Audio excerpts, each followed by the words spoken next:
that the NRM is already involved in other campaigns.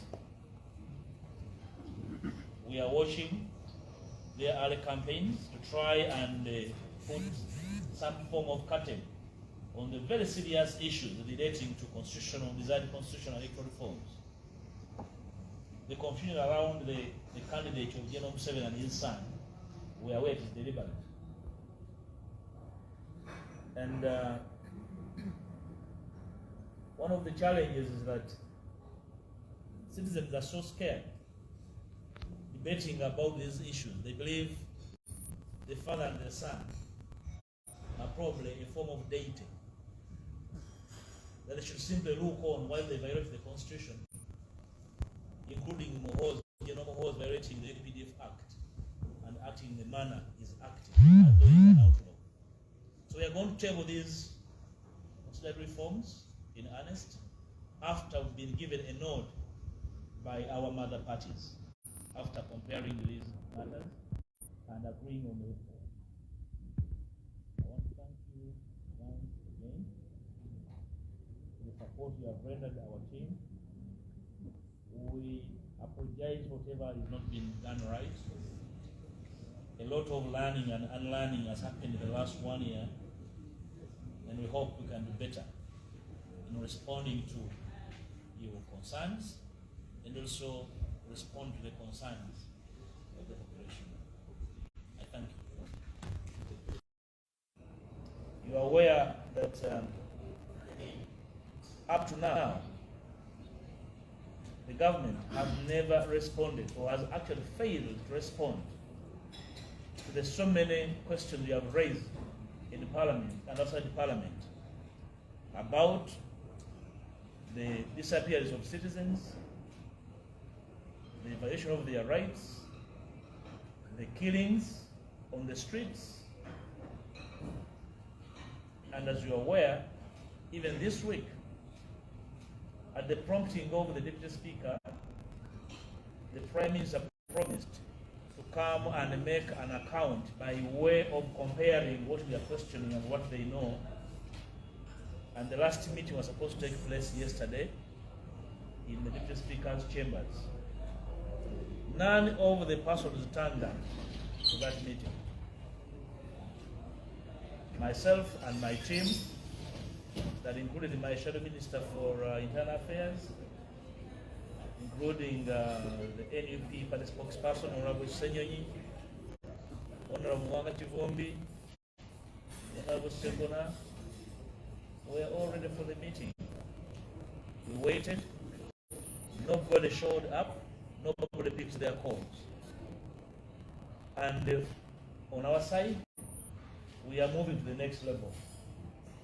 We have asked our attorneys to file habeas corpus for the 25 missing persons we logged in Parliament. Probably for those of you without the list, I've asked my team to share the list of the 25 for your information. They include even the dates and places where they were picked from. They are still missing. So the Prime Minister lied to the country that is going to explain. So yesterday, she disappeared, never showed up, made no phone call, made no contact. So after we have filed the habeas corpus for each of them, depending on how long this takes, we shall be able to inform the country officially that these be added on the list of the murdered and buried without trace. We have already secured habeas corpus for Tibarama John Bosco, who was abducted from Kanyanya, Uganda Road, on 3rd June 2019. We have also secured for Kanata Muhammad, who was abducted on 23rd December 2020 from his home in Walusuri, Mukono district. The two habeas corpus have been secured for them. And we are now waiting for the response of the agencies on which they have been served to respond. And when, depending on how they respond, we shall be able to inform the country the status of these citizens. that the country should be alarmed by the stance of the Prime Minister and her team, that they could lie to the country and they said they disappear and even have their phones off. That is the caliber of leaders that want to impress upon that they have the audacity to be called leaders in this country. So we at that stage. Secondly, you're also aware that the two honorable members of Parliament, the Honorable Segirinya Mohammed, Member of Parliament for Kawempe North, and the Honorable Alan Sowanyana, Member of Parliament for Makindi West, are still in custody. Of course, we are aware that they are within the process of court, but we are concerned about the inordinate delay in having their matter handled by courts. Would not take the delay as a delayed legal process. We consider the delay as politically motivated, and we still construe their detention not as a matter of any involvement in illegality, but as a case of political persecution. We want to impress upon the judiciary to prove that they are not part of the persecution of these honorable members of Parliament. We would like to ask their constituents to remain firm, to support these members until justice prevails in their case. Thirdly and relatedly, I would like to respond to the issues relating to security and abductions that the Honorable Minister of Internal Affairs, spoke about in the manner he did, including a reference to the opposition as lying to the world that people have been abducted, brutalized, tortured, and maimed. First of all, at his age, I don't think he's senile. My sense is that he is still sober, but a dishonest adult. That's dangerous for a dishonest man to be in occupation of public office, and especially discharging a duty of securing citizens. You are aware that he referred to a number of people that appeared in the public media in Nairobi at the expose of human rights violations that we had with the Kenyan Human Rights Commission. And he said these people we paraded were victims of a number of accidents. Now, this old man was not kind enough to share with the country, with the world, the reports of these accidents and the scenes on which they occurred. Let's take an example. In February 2020, Rita Nabu Kenya was knocked dead at Nakawa by a truck, registration number UP 4841.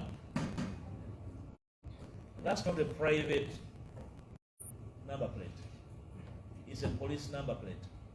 Him being the Minister of Internal Affairs, let him give us the accident report in which Rita Nabu Kenya was deliberately knocked on the pavement and killed. 2. Frank Senteza Kalibala was overrun by a military truck, registration number H4DF 2382 at Busega on 27th December 2020. Will the Honorable Otafire read to the country the nature, form of that accident? We'll be eager to share in that. 3. Earlier in July 2016, a truck registration number UP 4832 knocked a couple of Ugandans who were standing by the roadside at Kalere. There was also truck UP 4916 that had men donning police uniform, police and army uniform, that were initially beating people on that very day. This honorable gentleman and elder would be fair enough to share with the country, with the media, these accident reports. 4. There's the infamous Truck 17, registration number UP 5564, that is implicated in the atrocities of November 18th, 19th, 2020 in Kampala. Will the general feel share with the country where that truck is, its drivers and occupants then, so that we can understand his perspective of accidents so far? So, countrymen and women, we are talking about human rights. And for Genota Fire and his accomplices, they are not going to educate us on how to oppose their activities. It's not their space to advise us on how to oppose their atrocities and violations. That's not their space. Let him defend his atrocities and that of his regime by way of offering a perspective and an explanation as how this happened. Another example, we have your own Ali Mivule and Kashiri Ashraf, you remember Kashiri, that were shot by one Enoch Abaine, former RPSO massacre. Where is that criminal? Will you tell us where that criminal is holed up? The one Enoch Abaine. Remember that same criminal entered my home in Masaka and cut my car tires, 2 vehicles, and cut 6 tires from my compound. That same criminal. Is he in prison? So if these leaders think that we are stupid, they should know we have a record of whoever is doing what. Last on this, I want to challenge the commanders of the SFC structure to explain the activities of a one Lieutenant Colonel Ashraf Nyakairo. What does he do in the SFC? What is the job of the group he commands? The one, Arafat Nyakairo. What does he do in the SFC? What is the job of that group he commands? I want to inform them that you can kill us, you cannot kill the information we have. It's everywhere. We shall share it and you're the last person. I would like to ask of Ugandans to share information about every other violation that you are aware of. Please remember that last year, at the beginning of this year, I issued black books in which a lot of information has been availed about human rights violations in this country. You're also aware that at the beginning of this month, my offices in the Masaka were broken into, and their targets were these books and the files and the computers. I want to advise whoever took those computers that the information is in the space. So plan burning them. They're useless to you. I still have all the information. So even if you cut off my fingers, the information can be accessed by other people. So that was an activity in infidelity. You probably were sharing whatever you knew. You know whom you have killed. You know whom you have abducted. So what do you want the information for? So what you know, we know. That's what I want to tell you. Relatedly, allow me to speak about the second issue relating to insecurity in the country. You are aware that government communicated the closure of the number of police posts, especially in Uganda. And the explanation was that these police posts were inadequately manned, and were poorly facilitated to be able to defend themselves in the face of an attack. Now, from our humble side, we want to inform the regime that your explanations are not satisfying. We continue to see attacks on security installations. We saw one was in Butambala, Kameng in particular,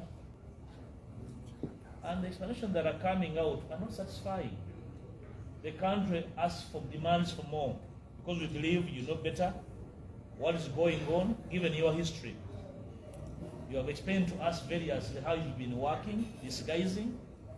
Please explain more. We haven't understood your explanation as the nature and the cause of insecurity so far. I think I'll end that there. The third issue I would like to speak about is the state of the economy. At the beginning of the financial year,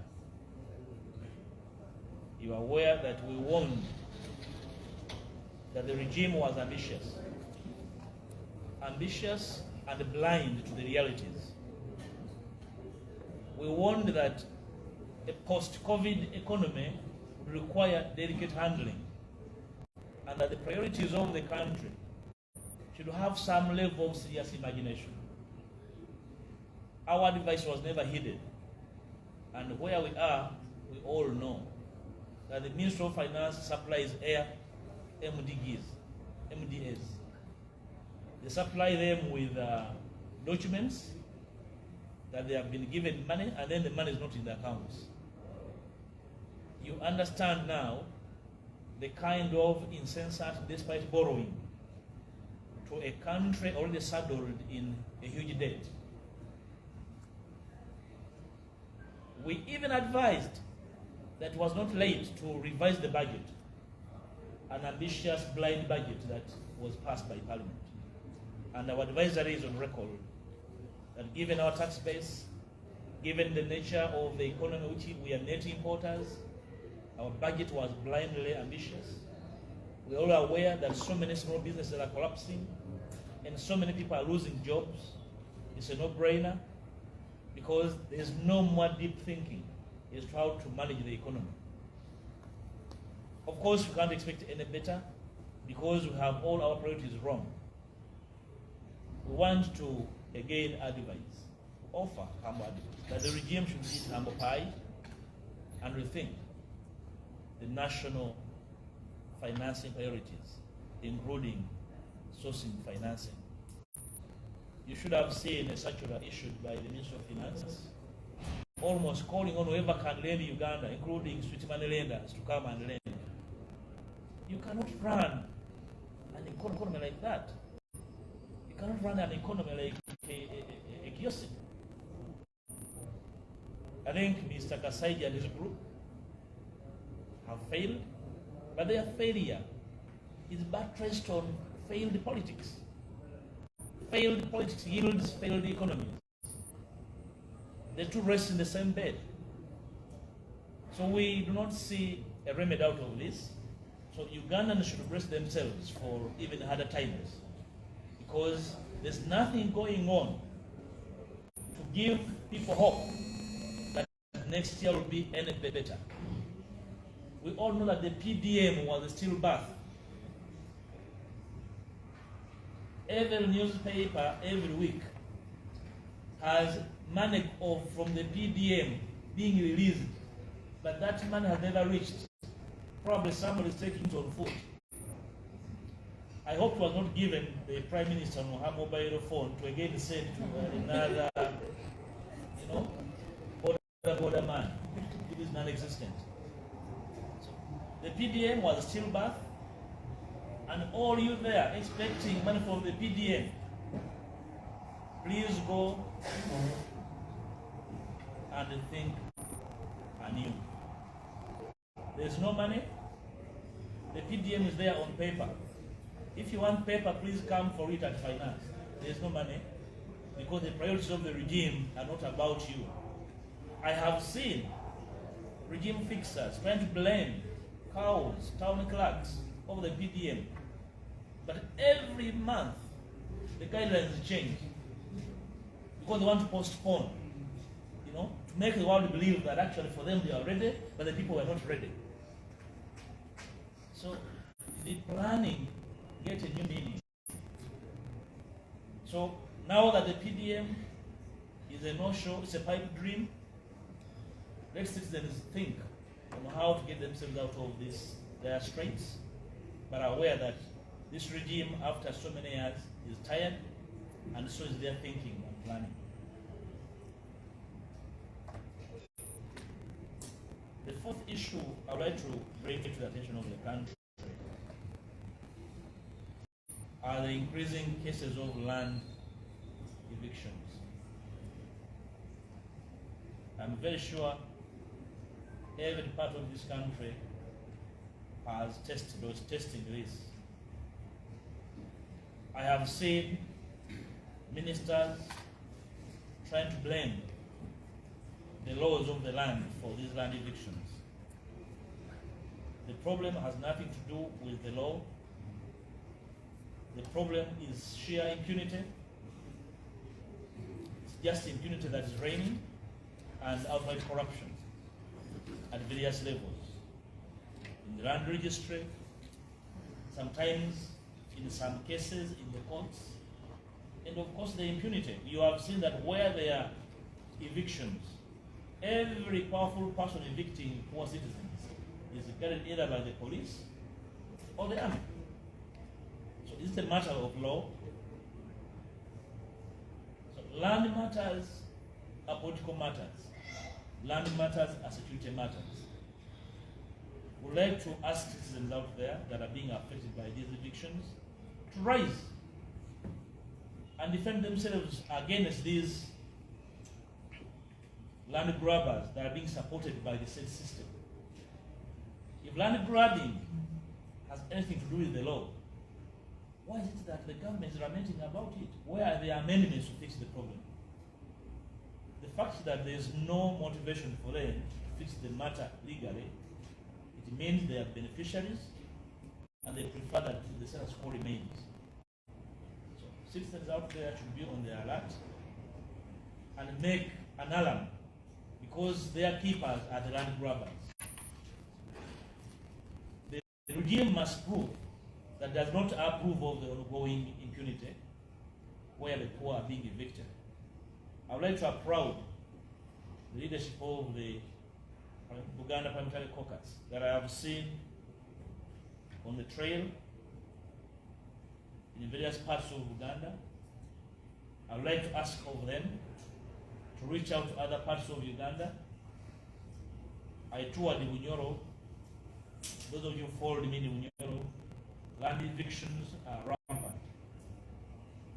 I have made a report to Parliament about land evictions in Bunyoro, and I hope there will be motivation to follow up this matter from Parliament. My team that followed this matter, in the next session, will come up with a number of motions to encourage the Parliament to actively get involved and find a solution for